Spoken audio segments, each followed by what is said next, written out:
ሰላም እንዴት ናችሁ? እንኳን ደህና መጣችሁ ወደ ጽጌ ሃውስ። ዛሬ መብራት ጠፍቶብኝ በመስኮት ብርሃን ነው እየቀረጽኩላችሁ ያለሁት። መብራት ጠፍቶ እንግዲህ ጨለማ ከሆነ ይቅርታ።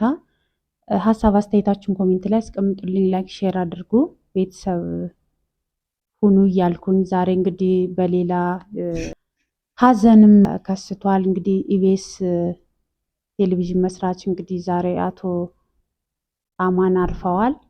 እንግዲህ ወር ባልሞላ አርቲስት ነፃነት ወርቅነህን ካጣ ነው እንግዲህ ወር ገና አልሞላውም አይደል? አሁን ደግሞ በወሩ እንግዲህ ዋና ባለቤቱ መስራቹ ማረፉን ሰምተናል። በጣም ያሳዝናል፣ በጣም ያስደነግጣል። እዛ ኢቢኤስ ላይ መራራ ሀዘን ተደጋገመና ከባድ ነው። እንግዲህ የሞቱትን ነፍስ ይማር፣ ቤተሰብ፣ ወዳጅ፣ ጓደኛ እንዲሁም ኢትዮጵያ ሕዝብ መጽናናትን እመኛለሁ።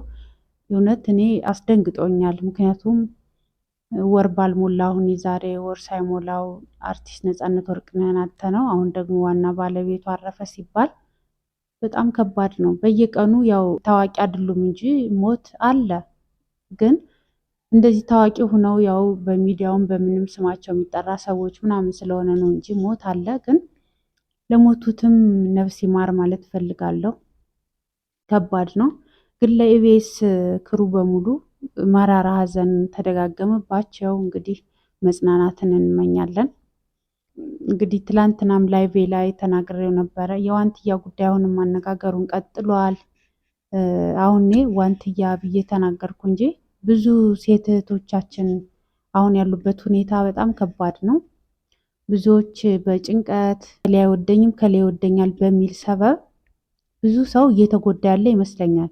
ትኩረት ሰጠን እዚህ ጋር እንድንሰራበት እፈልጋለሁ። ምክንያቱም ሰው እንዲወደን ወይ ደግሞ ሰው እንዲያከብረን ተብሎ ብቻ አስፈላጊ ያልሆነ ነገር ማድረግ፣ ማልቀስ፣ ማዘን። አሁን እዚህ ሚዲያ ላይ አንዳንዱ ሰው ለትኩረት ነው ይላል። አንዳንድ ሰው ደግሞ የሚያወራው ሰው አጦም በጭንቀት መጦ ሊናገር ይችላል እና ሁሉም ድራማ ላይሆን ይችላል።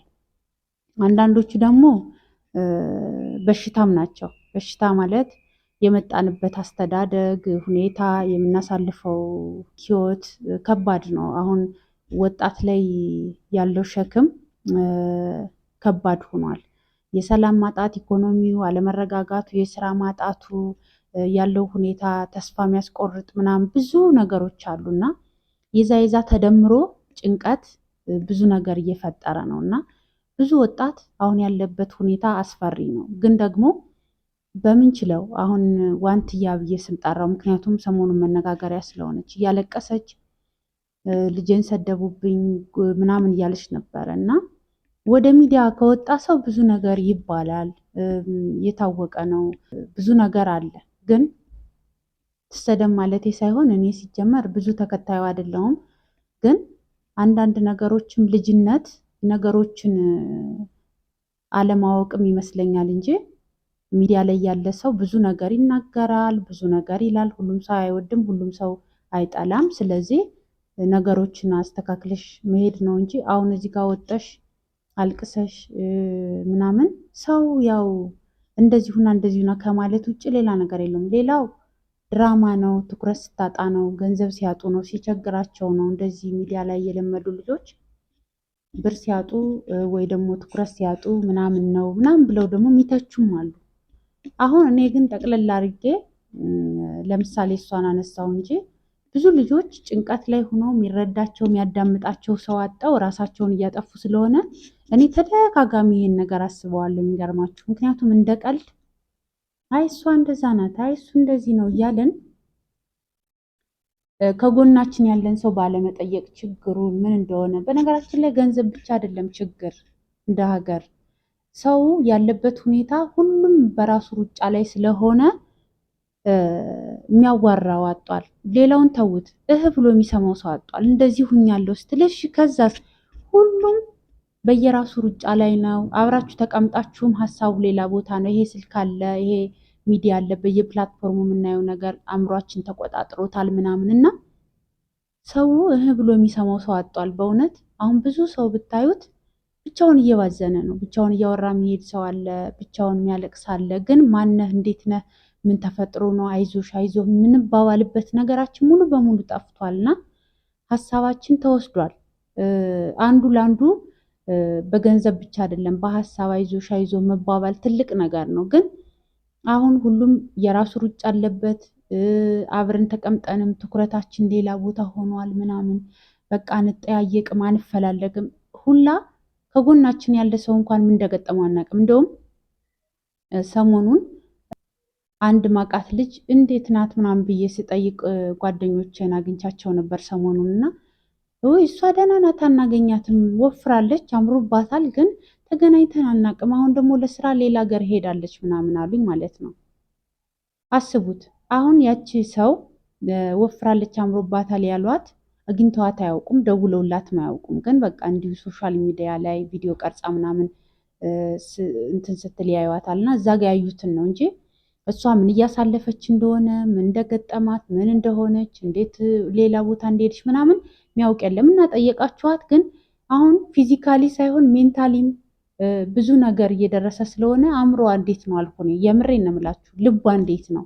ደህና ናት ወይ? አሁን ሰውነቷ ከሳ፣ ወፈረ፣ ጨመረ፣ ቀነሰ ሳይሆን ልቧ እንዴት ነው? ልቧ እንዴት ነው? ልቤን ሌላ ቦታ አደረኩት እንዴ? ልብ ጭንቅላት ነው መጠየቅ ያለበት አሁን።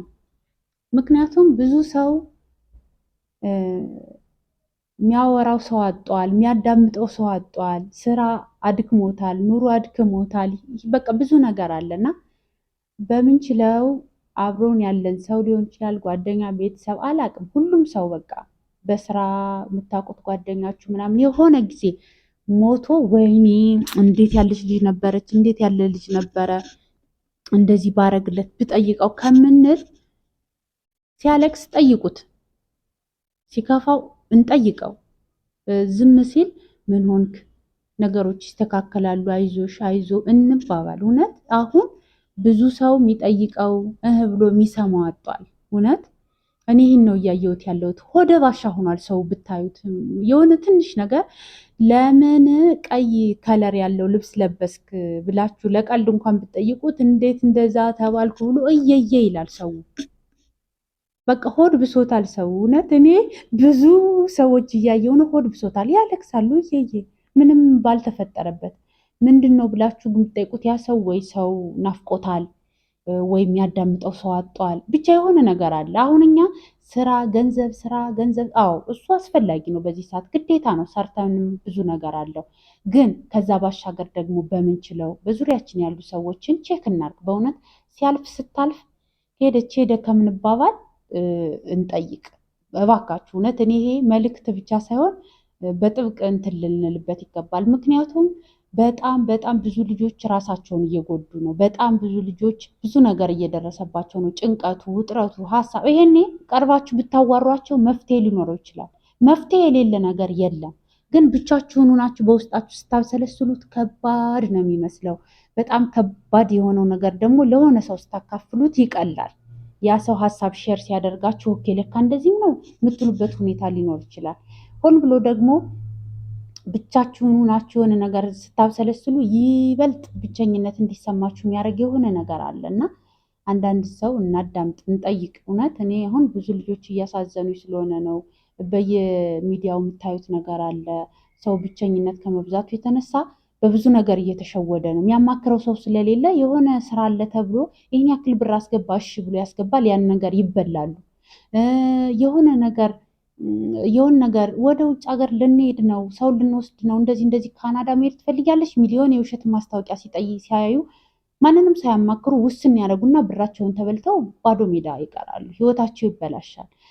መሞት፣ ራስ ማጥፋት፣ አጉል ሱስ፣ አልባሌ ነገር ላይ ምናምን እየገቡ ነው እና የሚያማክሩትም ብሎ የሚሰማም ስለጠፋ ነው እና በምንችለው የሆነን ሰው ማገዝ ከቻልን በገንዘብ ብቻ ስላልሆነ በብዙ ነገር መርዳት የምንችለው ነገር ስለሚኖር በቃ በምንችለው ነገር የሆነን ሰው አይዞሽ ብሎ ሰፖርት ማድረግ ቀላል ነገር አይደለም እና እውነት እኔ አሁን የምንሰማው የምናየው ነገር አስቸጋሪና ፈታኝ ወቅት ስለሆነ ነገሮችን ደግሞ አብረን ተባብረን በጥሩ ስሜት ይሄ የራሷ ጉዳይ ምናምን ሳይሆን በእውነት ከልብ ከቅንነት በብዙ ነገር ማገዝ ስለሚቻል መረዳዳት እንድንችል ብዬ ነው። በተለይ ደግሞ ወጣት ሴቶች ላይ አሁን የምናየው ነገር በብዙ ነገር እየተሸወዱ ብዙ ህይወታቸው እየተቀጠፈ ስለሆነ ብዬ ነው እና እስኪ እናንተ ሀሳብ አስተያየታችሁን አስቀምጡልኝ። ላይክ አድርጉ፣ ሼር አድርጉልኝ ለብዙዎች መልእክቴ እንዲደርስ። ስለምትከታተሉኝ አመሰግናለሁ። በጉዳዩ ላይ ደግሞ እናንተ የሚሰማችሁን ብትጽፉልኝ ደስ ይለኛል። ቻው፣ ደህና ሁኑ።